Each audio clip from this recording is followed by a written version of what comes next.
ಧರ್ಮಸ್ಥಳದಲ್ಲಿ ಶವಗಳನ್ನು ಹೂತಿಟ್ಟಿದ್ದ ಆರೋಪ ಸಂಬಂಧ ಎಸ್ಐಟಿ ತನಿಖೆ ಮತ್ತಷ್ಟು ಚುರುಕುಗೊಳ್ತಾ ಇದೆ. ನಿನ್ನೆ ಒಂದು ಸ್ಥಳದಲ್ಲಿ ಅಗೆದಿದ್ದಂತ ಎಸ್ಐಟಿ ಇವತ್ತು ಗುರುತು ಮಾಡಿದ್ದಂತ 4 ಕಡೆ ಅಗೆದಿದೆ.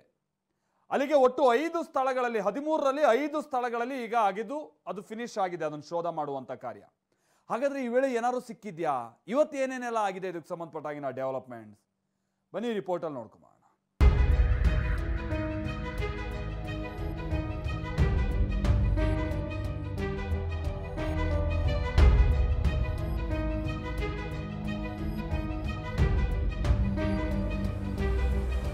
ಹೆಣಗಳ ಹುಡುಕಾಟ ಎರಡನೇ ದಿನ ಇವತ್ತು ಕೂಡ ಮುಂದುವರೆದಿರುವಂತದ್ದು. ಇಂಚಿಂಚ ಶೋಧ, ನೇತ್ರಾವತಿ ತೀರದಲ್ಲೋ ಅಗೆತ, ಕಾಡಿನೊಳಗೋ ಗುಂಡಿ ತೋಡಿ ಸರ್ಚಿಂಗ್. ಎಸ್ಐಟಿ ಮುಖ್ಯಸ್ಥರ ಸಮ್ಮುಖದಲ್ಲಿ ಕಾರ್ಯಾಚರಣೆ ನಡೆಯುತ್ತಿದೆ. ಅದೊಂದು ದೂರು ಆಧರಿಸಿ ನೂರಾರು ಶವಗಳಿಗಾಗಿ ಧರ್ಮಸ್ಥಳ ವ್ಯಾಪ್ತಿಯಲ್ಲಿ ಎಸ್ಐಟಿ ಶೋಧ ನಡೆಸ್ತಾ ಇದೆ. ಎರಡನೇ ದಿನವಾದ ಇಂದು 4 ಕಡೆ ಅಗೆದಿದ್ದು ಏನು ಸಿಕ್ಕಿದೆ ಅನ್ನೋದನ್ನೇ ತೋರಿಸ್ತೀವಿ ನೋಡಿ.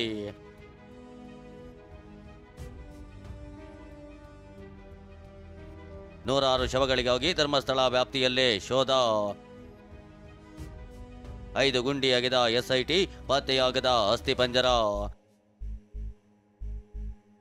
ಧರ್ಮಸ್ಥಳ ಗ್ರಾಮ ಪಂಚಾಯಿತಿ ವ್ಯಾಪ್ತಿಯಲ್ಲಿ ಬಲವಂತವಾಗಿ ನೂರಾರು ಶವಗಳನ್ನು ಹೂತು ಹಾಕಿದ್ದೀನಿ ಅಂತ ಈ ಮುಸುಕುದಾರಿ, ಹೆಸರು ಹೇಳದ ವ್ಯಕ್ತಿ ದೂರು ನೀಡಿದ್ದ.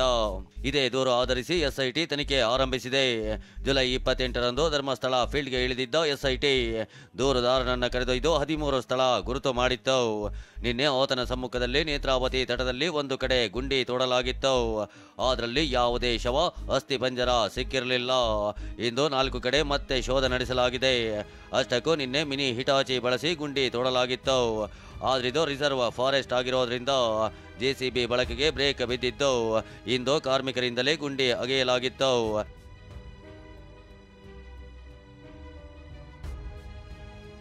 ಎಸ್ಐಟಿ ಮುಖ್ಯಸ್ಥ ಪ್ರಣವ್ ಮೊಹಾಂತಿ ಕೂಡ ಇವತ್ತು ಸ್ಪಾಟ್ಗೆ ವಿಸಿಟ್ ಮಾಡಿ ಶೋಧ ಕಾರ್ಯಾಚರಣೆ ನೇತೃತ್ವ ವಹಿಸಿದ್ರು. ಅಷ್ಟಕ್ಕೂ 13 ಪಾಯಿಂಟ್ಗಳ ಪೈಕಿ ನಿನ್ನೆ 1, ಇಂದು 4 ಸೇರಿದಂತೆ ಈವರೆಗೆ 5 ಕಡೆ ಶೋಧ ನಡೆಸಲಾಗಿದೆ. ಈ 5 ಕಡೆ ಸಿಕ್ಕಿದ್ದೇನು ಅನ್ನೋದನ್ನೇ ತೋರಿಸ್ತೀವಿ ನೋಡಿ. ದೂರುದಾರ ಹೇಳಿದಂತೆ ಒಟ್ಟು 13 ಸ್ಥಳ ಗುರುತಿಸಿರೋ ಎಸ್ಐಟಿ ನೇತ್ರಾವತಿ ತಟದಲ್ಲಿ 1ನೇ ಪಾಯಿಂಟ್ ಮಾಡಿದೆ. ಅದೇ ಜಾಗದಲ್ಲಿ ಜುಲೈ 29ರಂದು ಅಂದ್ರೆ ನಿನ್ನೆ ಶವಕ್ಕಾಗಿ ಶೋಧ ನಡೆಸಿತ್ತು. 15 ಅಡಿ ಅಗಲ, 8 ಅಡಿ ಆಳದ ಗುಂಡಿ ತೋಡಲಾಗಿತ್ತು. ಜೆಸಿಬಿ ಮೂಲಕ ಆಗಿದ್ರೂ ಇಲ್ಲಿ ಯಾವುದೇ ಅಸ್ಥಿಪಂಜರ ಪತ್ತೆ ಆಗಿರಲಿಲ್ಲ. ಇನ್ನು ಇಂದು ಬೆಳಗ್ಗೆ ಮಳೆ ನಡುವೆ ಕಾರ್ಯಾಚರಣೆ ಆರಂಭವಾಗಿತ್ತು. ಮಧ್ಯಾಹ್ನ 12 ಗಂಟೆ ಹೊತ್ತಲ್ಲಿ 30 ಸಿಬ್ಬಂದಿ ಬಂಗ್ಲಾ ಗುಡ್ಡದಲ್ಲಿ ಶೋಧ ಆರಂಭಿಸಿದ್ರು. ಇಂದು ಹಿಟಾಚಿ ಬದಲು ಕಾರ್ಮಿಕರೇ 5 ಅಡಿ ಉದ್ದ, 6 ಅಡಿ ಅಗಲ ಹಾಗೂ 6 ಅಡಿ ಆಳದ ಗುಂಡಿ ತೋಡಿದ್ರು. ಆದ್ರೆ ಇಲ್ಲೂ ಯಾವುದೇ ಕಳೆ ಬರ ಪತ್ತೆ ಆಗಿಲ್ಲ. ಇನ್ನು ಪಾಯಿಂಟ್ ನಂಬರ್ 3 ನೇತ್ರಾವತಿ ಸ್ನಾನಘಟ್ಟದ ಬಳಿ ಇದೆ. ಇಲ್ಲೂ 20 ಕಾರ್ಮಿಕರಿಂದ ಶೋಧ ನಡೆಸಲಾಗಿದೆ. 6 ಅಡಿ ಉದ್ದ, 5 ಅಡಿ ಅಗಲ, 6 ಅಡಿ ಆಳದ ಗುಂಡಿ ತೋಡಿದ್ರು. ಅಸ್ಥಿ ಪಂಜರಗಳು ಪತ್ತೆ ಆಗಿಲ್ಲ. 4ನೇ ಸ್ಪಾಟ್ ಕೂಡ ಬಂಗ್ಲಗುಡ್ಡದಲ್ಲೇ ಇದ್ದು 3ನೇ ಸ್ಪಾಟ್ನ ಸಮೀಪವೇ ಇದೆ. ಇಲ್ಲಿ ಕಾರ್ಯಾಚರಣೆ ಶುರುವಾಗ್ತಿದ್ದಂತೆ ಎಸ್ಐಟಿ ಮುಖ್ಯಸ್ಥ ಪ್ರಣವ್ ಮೊಹಾಂತಿ ಆಗಮಿಸಿದ್ರು. ಇಲ್ಲೂ ಕೂಡ ಕಳೆ ಬರ, ಅಸ್ಥಿ ಪಂಜರ ಪತ್ತೆ ಆಗಿಲ್ಲ. ಇಂದು ಸಂಜೆ ಬಂಗ್ಲಗುಡ್ಡದಲ್ಲೇ ಇರೋ 5ನೇ ಪಾಯಿಂಟ್ನಲ್ಲಿ ಪ್ರಣವ್ ಮೊಹಾಂತಿ ನೇತೃತ್ವದಲ್ಲೇ ಶೋಧ ನಡೆಸಿದ್ರು. ಆದ್ರೆ ಇಲ್ಲಿಯೂ ಅಸ್ಥಿ ಪಂಜರ, ಕಳೆ ಬರ ಪತ್ತೆ ಆಗಿಲ್ಲ.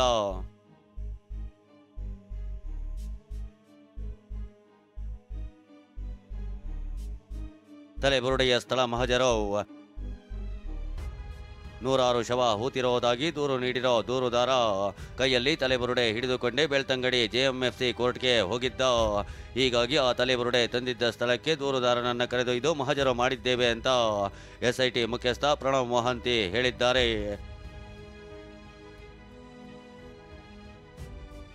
ಪ್ರಕರಣದಲ್ಲಿ ನಿವೃತ್ತ ಪೊಲೀಸ್ ಅಧಿಕಾರಿ ಹೆಸರು. ಇನ್ನು ಶವಗಳನ್ನು ಹೂತಿರೋ ಪ್ರಕರಣದಲ್ಲಿ ನಿವೃತ್ತ ಪೊಲೀಸ್ ಅಧಿಕಾರಿ ಹೆಸರನ್ನ ದೂರುದಾರ ಹೇಳಿದ್ದಾನೆ. ಹಣ ಹೂಳಲು ಅವರು ಸಾಥ್ ಕೊಟ್ಟಿದ್ರು ಅಂತ ಹೇಳಿದ್ದಾನೆ. ಹೀಗಾಗಿ ಆ ಅಧಿಕಾರಿಯನ್ನ ವಿಚಾರಣೆಗೆ ಒಳಪಡಿಸೋ ಸಾಧ್ಯತೆ ಇದೆ. ಅಷ್ಟೇ ಅಲ್ಲ, 1995ರಿಂದ ಧರ್ಮಸ್ಥಳ ಔಟ್ ಪೋಸ್ಟ್ ಪೊಲೀಸ್ ಠಾಣೆಯಲ್ಲಿ ಕೆಲಸ ಮಾಡಿದ ಸಿಬ್ಬಂದಿಯ ಪಟ್ಟಿಗಾಗಿ ಎಸ್ಐಟಿ ತಲಾಶ್ ನಡೆಸಿದೆ. ಅದೇನೇ ಇರಲಿ, 2 ದಿನದಲ್ಲಿ 5 ಕಡೆ ಶೋಧ ನಡೆಸಿದ್ರು. ಯಾವುದೇ ಶವದ ಬಗ್ಗೆ ಯಾವುದೇ ಕುರುಹು ಪತ್ತೆ ಆಗಿಲ್ಲ. ನಾಳೆ 6ನೇ ಸ್ಥಳದಿಂದ ಕಾರ್ಯಾಚರಣೆ ಆರಂಭವಾಗಲಿದೆ. ಕೇಂದ್ರ ಸೇವೆಗೆ ಹೋಗ್ತಾರಾ ಎಸ್ಐಟಿ ಮುಖ್ಯಸ್ಥ ಪ್ರಣವ್ ಮೊಹಾಂತಿ. ವಿಷಯ ಅಂದ್ರೆ ಸರ್ಕಾರ ಈಗಷ್ಟೇ ಎಸ್ಐಟಿ ರಚಿಸಿದ್ದು ತನಿಖೆಯು ಶುರುವಾಗಿದೆ. ಈ ಮಧ್ಯೆ ಎಸ್ಐಟಿ ಮುಖ್ಯಸ್ಥರಾಗಿರುವ ಐಪಿಎಸ್ ಅಧಿಕಾರಿ ಪ್ರಣವ್ ಮೊಹಾಂತಿ ಕೇಂದ್ರ ಸೇವೆಗೆ ಹೋಗ್ತಾರಾ ಅನ್ನೋ ಪ್ರಶ್ನೆ ಹುಟ್ಟಿದೆ. ಯಾಕಂದ್ರೆ ದೇಶದಲ್ಲೊಟ್ಟು 35 ಅಧಿಕಾರಿಗಳ ಹೆಸರನ್ನ ಕೇಂದ್ರ ಸರ್ಕಾರ ಪಟ್ಟಿ ಮಾಡಿದೆ. ಇದರಲ್ಲಿ ಪ್ರಣವ್ ಮೊಹಾಂತಿ ಹೆಸರು ಕೂಡ ಇದೆ. ಈ ಬಗ್ಗೆ ಪ್ರತಿಕ್ರಿಯೆ ನೀಡಿರುವ ಗೃಹ ಸಚಿವ ಪರಮೇಶ್ವರ್, ಅವ್ರು ಹೋದ್ರೆ ಬೇರೆ ಅಧಿಕಾರಿಯನ್ನ ನೇಮಿಸ್ತೀವಿ ಎಂದಿದ್ದಾರೆ. ಅದನ್ನ ನೋಡೋಣ, ಒಂದು ವೇಳೆ ಆ ರೀತಿ ಇದ್ರೆ ಅಲ್ಲಿದ್ದುಕೊಂಡು ಇಲ್ಲಿ SIT ಮಾಡ್ಬೋದಾ ಅಥವಾ ಅವರನ್ನು ಬದಲಾಯಿಸಬೇಕಾ, ಅದನ್ನು ನಾವು ಚರ್ಚೆ ಮಾಡ್ತೀವಿ. ಒಂದು ವೇಳೆ ಕಾನೂನು ಚೌಕಟ್ಟಿನಲ್ಲಿ ಅಥವಾ ನಿಯಮದ ಪ್ರಕಾರ ಅವರು ಅಲ್ಲಿದ್ದರೂ ಕೂಡ ಇಲ್ಲಿ SIT ಮಾಡ್ಬೋದು ಅಂತ ಆಗೋದಾದರೆ ಕಂಟಿನ್ಯೂ ಮಾಡ್ತೇವೆ. ಇಲ್ಲ ಬದಲಾಯಿಸಬೇಕು ಅನ್ನೋದಿದ್ದರೆ ಅದೇ ಹಂತದ ಅಧಿಕಾರಿ ಯಾರನ್ನಾದರೂ ಕೂಡ ನೇಮಕ ಮಾಡ್ತಾರೆ ಸರ್ಕಾರ. ಅದೇನೇ ಇರಲಿ, 2 ದಿನದಲ್ಲಿ 5 ಕಡೆ ಶೋಧ ನಡೆಸಿದ್ರು. ಯಾವುದೇ ಶವದ ಬಗ್ಗೆ ಯಾವುದೇ ಕುರುಹು ಪತ್ತೆ ಆಗಿಲ್ಲ. ನಾಳೆ 6ನೇ ಸ್ಥಳದಿಂದ ಕಾರ್ಯಾಚರಣೆ ಆರಂಭವಾಗಲಿದೆ. 2ನೇ ದಿನ ನಡೆದಂತಹ ಉತ್ಖನನದಲ್ಲಿ ಯಾವುದೇ ರೀತಿ ಕಳೆಬರಹಗಳು ಪತ್ತೆಯಾಗಿಲ್ಲ. 4 ಸ್ಥಳಗಳಲ್ಲೂ ಕೂಡ ಅಸ್ಥಿಪಂಜರವಾಗಲಿ ಕಳೆಬರಹಗಳಾಗಲಿ ಪತ್ತೆಯಾಗಿಲ್ಲ. ಇವತ್ತಿನ ಕಾರ್ಯಾಚರಣೆ ಇಲ್ಲಿಗೆ ಮುಗಿದಿದೆ. ನಾಳೆ 8 ಸ್ಥಳಗಳಲ್ಲಿ ಇದೇ ಕಾರ್ಯಾಚರಣೆ ಮುಂದುವರಿಯುತ್ತೆ. ನಾಳೆ ಆದರೂ ಅಸ್ಥಿಪಂಜರ ಆಗಿರ್ಬೋದು, ಕಳೆಬರಹ ಆಗಿರ್ಬೋದು, ಇಲ್ಲ ಯಾವುದಾದ್ರು ಎವಿಡೆನ್ಸ್ ಆಗಿರ್ಬೋದು ಸಿಗುತ್ತಾ ಅನ್ನೋದನ್ನು ಕಾದು ನೋಡಬೇಕಾಗಿದೆ. ಕ್ಯಾಮ್ರಾಮನ್ ವಿಲ್ಫ್ರೆಡ್ ಜೊತೆ ಪೃಥ್ವಿರಾಜ್, ಬೊಮ್ಮನಕೆರೆ, TV9 ಧರ್ಮಸ್ಥಳ.